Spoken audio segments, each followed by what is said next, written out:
फिलहाल तस्वीरों में देख सकते हैं बोर गांव के दो हत्या कांड को अंजाम देने वाले दोनों आरोपियों को सीआईए 1 ने गिरफ्तार कर लिया। आरोपियों को फिलहाल तस्वीरों में देख सकते हैं पुलिस कप्तान उदय सिंह मीणा ने घटना का खुलासा कर दिया। फिलहाल तस्वीरों में देख सकते हैं दोनों आरोपियों को गिरफ्तार कर लिया गया। दोनों आरोपियों को कल सीआईए 1 की टीम ने पंचकुला से गिरफ्तार किया है और दोनों के पास अवैध असले थे, उनको बरामद करना अभी बाकी है। ये जानकारी पुलिस कप्तान ने प्रेस वार्ता कर जानकारी दी। वो फिलहाल तस्वीरों में आप देख सकते हैं किसी पारिवारिक रंजिश को लेकर गोलियां मारी गई थी। बाप और बेटी दोनों को गोलियां मारी गई थी। सुबह सुबह का समय था, बोर गांव की यह घटना थी। दोनों को सीआईए 1 ने गिरफ्तार कर लिया गया। आप लोगों से अपील रहेगी वीडियो को शेयर करते रहे। अगर आपको आसपास कोई आपराधिक प्रवृत्ति का व्यक्ति दिखाई देता है तो पुलिस को जरूर सूचना दें।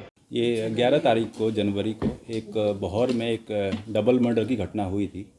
उसमें सुरेंद्र और उसकी बेटी निकिता जो 14 साल की थी उसका मर्डर किया गया था। तो उसी घटना के संदर्भ में ये गोष्ठी आयोजित की गई है। ये घटना करने वाले काफ़ी दिन से फरार थे। हमारी एसआईटी बनी थी हमने, जिसमें सीआईए इंचार्ज अनिश कुमार, साइबर सेल और डीएसपी साहिबान लगे हुए थे। तो काफ़ी मेहनत करने के बाद, 7-8 दिन की मेहनत करने के बाद कल इनको हमने अरेस्ट कर लिया है। दोनों जो कातिल हैं वो अरेस्ट हो चुके हैं और उनकी 5 दिन की रिमांड मिली है। कौन है, क्या कारण क्या है? देखिए, मारने वाले जो अरेस्ट हुए हैं वो एक सुखबीर है उर्फ कालू, पुत्र सुरेश, वो भौर गांव के रहने वाले हैं।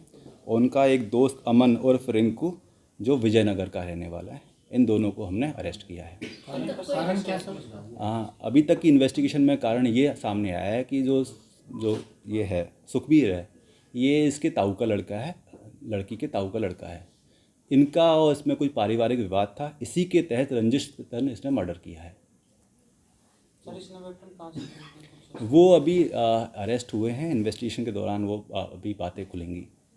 तो सब क्या मतलब बच्ची को तो बेड पे ही मारा और उनको जो पशुओं का बाड़ा था उसमें मारा गया है। हाँ जी, तो किस तरीके से इसने देखिए, वो अभी इनसे रिमांड पे लिया गया है 5 दिन की। तो पूछताछ में और घटनाक्रम का खुलासा होगा।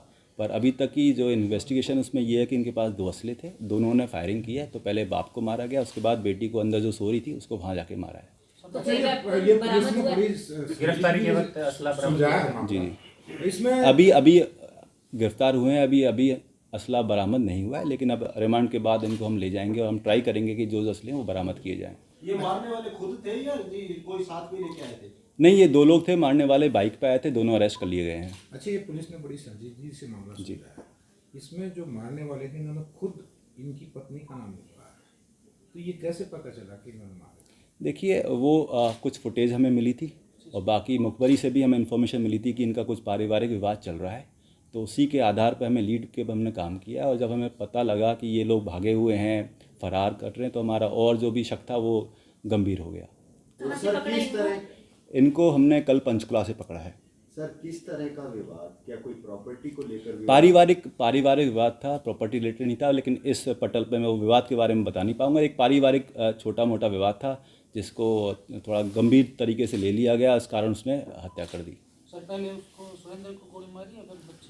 पहले सुरेंद्र को गोली मारी।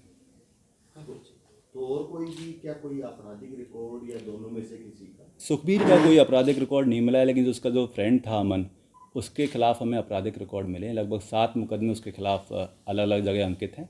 उसमें से 2 मुकदमे 307 के भी हैं, अटेम्प्ट टू मर्डर के मुकदमे हैं।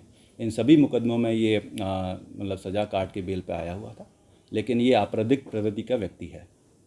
अच्छा, जो बेटा था इनका, उससे रिलेटेड भी कुछ था कि उसको भी मारना था या नहीं, ऐसा कुछ था? ऐसा अभी हमारे संज्ञान में नहीं आया। बेटा अलग कमरे में सो रहा था और उसके साथ कोई इसका पारिवारिक विवाद नहीं था। अच्छा, जैसा आप बता रहे हैं कि मामूली इनका पारिवारिक विवाद जी, और भी कई ऐसे केसेस में देखा गया है, तो जिस तरह से समाज में इस तरह की प्रवृत्ति पैदा हो रही है, क्या पुलिस के लिए चुनौती नहीं बन रही है? देखिए, जिस तरीके से आजकल जो ये इलीगल आर्म्स मिल जाते हैं प्लस नशा मिल जाता है, छोटी छोटी समस्याएं बड़ा रूप धारण कर लेती है। तो ये समाज के लिए, पुलिस के लिए सबसे बड़ी समस्या है। अच्छा सर, एक चैन स्नैचिंग की घटनाएं लगातार बढ़ रही है शहर में। जी, एक के बाद एक घटना हो रही है, क्या कोई गिरोह सक्रिय है? नहीं जी, अभी तक कोई गिरोह सक्रिय नहीं है। जो अभी तक की इन्वेस्टिगेशंस के सामने आया है, कुछ नशाखोर व्यक्ति अकेले ऑपरेट करके, जो लोन वुल्फ बोलते हैं, उस तरह ऑपरेट करके कहीं इक्की दुक्की वारदातें कर रहे हैं। लेकिन उस पर पुलिस कार्रवाई कर रही है और काफ़ी लोगों को हमने पकड़ा है और आगे भी प्रयास करेंगे। हम कैमरे बढ़ा रहे हैं, हम प्रयास करेंगे कि यहाँ पर ये जो स्नैचिंग हो रही है वो कम हो। एक सम्मोहित करने का मामला भी सामने आया था रेलवे रोड का यहाँ पर 3 महिलाओं ने 2 महिलाओं को सम्मोहित कर उसके चैन छीनी। वो मेरे संज्ञान में नहीं है। एक सर जो चांदी गांव की सरपंच उसका हस्बैंड की जो मौत जी। उसमें क्या सामने आया? देखिए, उसमें अभी तक की इन्वेस्टिगेशन में सामने ये आया कि वो एक रोड एक्सीडेंट था। जिस ट्रॉले के साथ वो एक्सीडेंट हुआ है वो ट्रॉले भी हमने अपने कब्जे में ले लिया है। हमने फॉरेंसिक जांच कराई है, हमने जो मोटर एक्सपर्ट है उनसे भी जांच कराई है। अभी तक की इन्वेस्टिगेशन में कोई भी उसमें मर्डर का संकेत हमें नहीं मिले हैं। जो भी चीज़ें हुई है अभी तक के हिसाब से वो एक प्लेन एक्सीडेंट था जिसमें विजिबिलिटी का इशू था और गाड़ी ने पीछे से ट्रोले के टक्कर मारी है। ट्रोले वाले की भी अभी तक कोई इसमें गलती सामने नहीं आई है। मामला किन धाराओं में दर्ज किया गया? मामला जो आरोप लगे थे 302 के आरोप लगे थे, 302 में हमने मामला दर्ज किया है। क्योंकि वो पहले शिकायत भी दी 10 दिन पहले इसी सरपंच के जो पूर्व सरपंच है खुद इन्होंने बहन तरह शिकायत दी। जी, पुलिस के आई थिंक उन्होंने डीसी साहब को शिकायत दी थी, कुछ गबन का मामला था। पुलिस को उसका कोई संज्ञान नहीं है। 24 घंटे तक उन्होंने हाईवे जाम रखा था और उनका केस होगा कोई?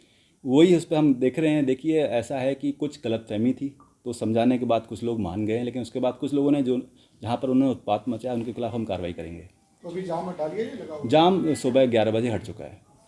अच्छा, एक आप साइबर ठगी के बारे में बार बार लोगों को आगाह करते हैं जी। लेकिन उसके बावजूद भी लोग फंस जाते हैं, क्या टेंडेंसी है लोगों की? देखिए, जिस तरह से मोबाइल स्मार्टफोन बढ़ रहे हैं, नए नए ऐप्स खुल रहे हैं, ये ऐसी अपराध है जिसमें लगातार आपको अपने आप को मतलब जागरूक करना पड़ेगा, जानकारी हासिल करनी पड़ेगी।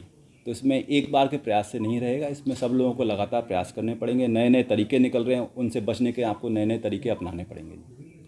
अच्छा, उनको कोर्ट में पेश कर दिया? कोर्ट में पेश करके उनसे 5 दिन की रिमांड ले ली गई है उनके लिए। Thank you.